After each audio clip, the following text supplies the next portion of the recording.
makan itu adalah problem kita. Jadi tentu saja anak-anak muda zaman sekarang itu dia lebih melihat karena dia mempertentangan ini yang tradisional, ini yang modern. Maka dia lebih melotot matanya ketika dia melihat modern. Wah, yang didatengin dari Korea, yang didatengin dari Jepang, yang didatengin dari Italia, itu mereka lebih melotot karena dia dipajang di gerai-gerai yang indah, yang cakep di mall-mall ada seperti itu. Sementara masakan tradisional nyempil di mana-mana. Kadang-kadang ada di mall pun, ada di food court di lantai berapa yang tersembunyi begitu. Jadi itu problem anak muda yang ketika dia disuguhkan lihatan yang ada di sekitar dia lebih memilih yang modern karena dia mengadukan itu.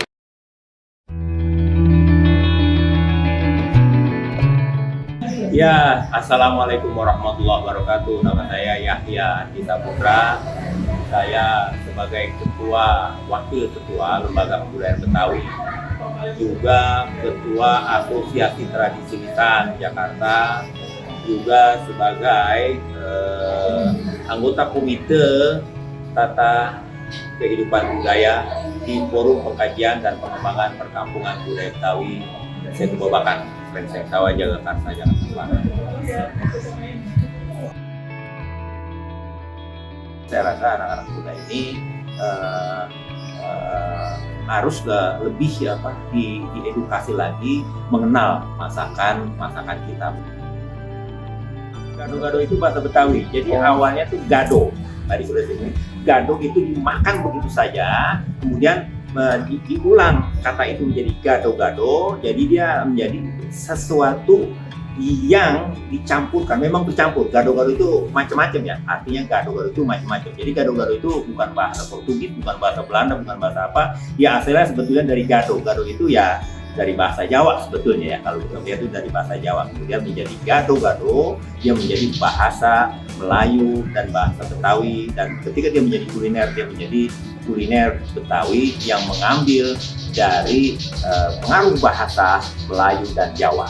Jadi gado-gado itu bahasa Betawi yang mendapat pengaruh dari Jawa dan dari Melayu.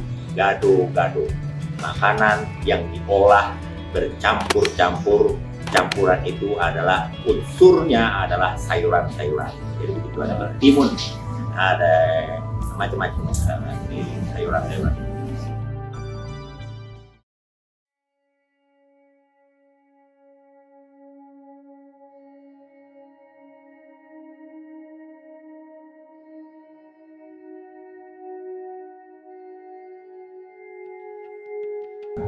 Gado-gado yang Betawi punya itu gado-gado Betawi ya. Jadi dia menyebar ke berbagai tempat.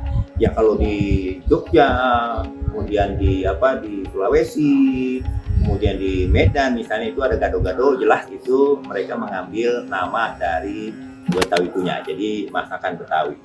Nah, yang asli ada dua varian gado-gado Betawi.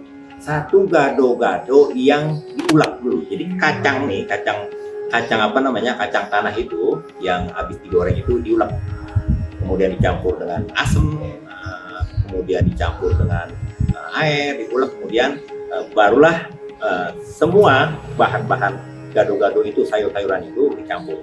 Ada juga gado-gado siram namanya. Jadi dia memang sudah disiapkan lebih dahulu bumbunya yang lebih encer, kemudian ketika di piring itu sudah disiapkan semua bahan-bahan utama gado-gado, maka disiramlah dia. Jadi dua varian itu. Tapi yang lebih terkenal, yang orang Betawi suka itu adalah gado-gado ulek. Jadi bukan gado-gado siram. Dan itu yang sudah ditetapkan sebagai warisan budaya tak benda Provinsi DKI Jakarta. Gado-gado Betawi ditetapkan sebagai warisan budaya tak benda oleh pemerintah melalui Dirjen Kebudayaan, Departemen Pendidikan Kebudayaan Ristek itu ya, sudah ditetapkan sebagai itu. Jadi yang orang Betawi suka itu adalah gado-gado ulek yang diulek.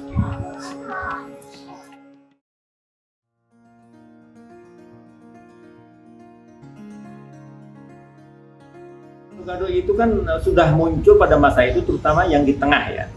Jadi dia muncul di Betawi Tengah karena di situ di Betawi Betawi ini ada Betawi pesisir, ada Betawi tengah, ada Betawi pinggir atau Betawi udik. Jadi kuliner gado-gado itu ada muncul di Betawi Tengah. Karena di Betawi Tengah itu unsur-unsur yang mempermudah masakan itu muncul di situ banyak. Misalnya pasar yang menyediakan keperluan-keperluan untuk gado-gado. Kemudian orang-orang masak Cina, Arab, Portugis, Jawa, Melayu, Betawi ada di situ.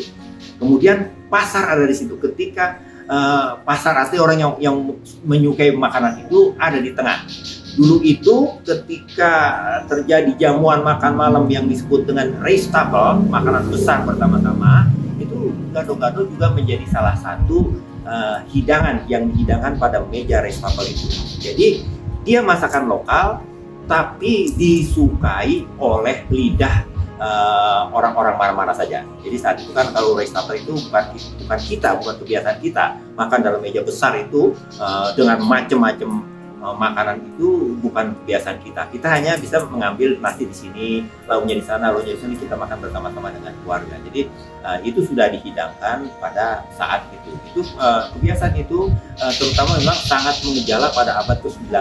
Abad ke-19 itu rumah-rumah besar biasa menyediakan itu. Nah, jadi dia makanan lokal yang diolah oleh orang lokal, yaitu orang Betawi, yang mendapat pengaruh dari Cina, dari Portugis, dari lain-lainnya itu menjadi makanan namanya gado-gado. Jadi dia dihidangkan. Masakan kita di Betawi itu ada ratusan macam, apalagi kalau di Indonesia itu dalam satu buku yang dikumpulkan pada masa Soekarno itu ada kira-kira 11.000 jenis makanan dari seluruh Indonesia. Itu kalau kita masak setiap hari setahun itu kurang harinya kalau kita masak itu. Jadi anak-anak muda,